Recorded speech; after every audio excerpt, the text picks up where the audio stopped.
So, at Toy Fair, and we've been joined by the fantastic Mr. Timothy Wonnacott. As you may know from BBC's Bargain, how are you doing, sir? Very, very well, thank you. Now, I have a question for you. Do you remember your first toy? My first toy? I don't know about my first toy, but I have a very strong recollection of a toy. Yes? Go on, tell us Which about might it. have been my first toy.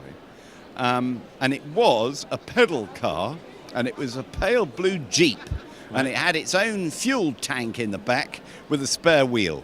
And what did you put in the fuel tank? Absolutely nothing. I'd fill it with water occasionally, and I'd pedal this pedal car. I mean, if in 1956 you got yourself your hands on your very own pedal toy, you were had lucky. the dog's bollocks, I tell you. And I got it that Christmas, and it was a really thrilling experience. And that, I think, is the most memorable toy that I ever had at Christmas time. Fantastic. And would I have been 5? I might have been 4, I don't know, something like that. Absolutely fantastic. Tell us a little bit more about this piece that you've just unveiled. So this is by a contemporary artist called Ed Chapman. And Ed Chapman is a man who's known as the maestro of mosaics. He's a man who very early in his career decided that the best way of creating images, creating works of art, was using little bits of stuff. So instead of making a portrait of Jimi Hendrix using pastel paint or whatever it might be, he decided he'd use 5,000 guitar plectrums.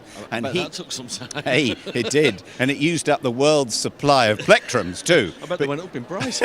You arrange these plectrums in different colours to form Jimi Hendrix's face. And all mosaics and collages need to be seen from a distance. We are a bit close to this, if I'm being perfectly frank. But he's created Marilyn, which is one of his iconic mosaic images.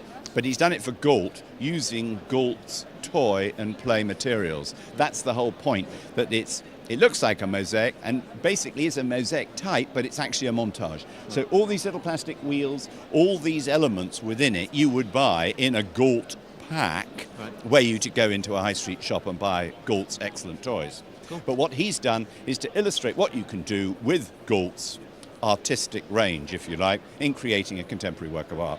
And then Galt thought, having commissioned him, we're going to sell this thing at auction, which is what they're going to do. It's a silent auction. It's an online auction. So all you have to do is to go online to Galt's site, click the button, go to the auction bit and bid on this picture. Because whatever it brings in this silent auction will go to the Toy Trust. So it's a win-win situation. Fantastic. The Toy Trust will make whatever money you might choose to bid for this thing, and the bidding finishes next Tuesday. Hopefully we'll raise a lot of money. Well, let's hope so. Excellent. Thank you very much for your time, sir. Not at all. Very nice to Thank talk you. to you, and good luck. Enjoy the fair. All right.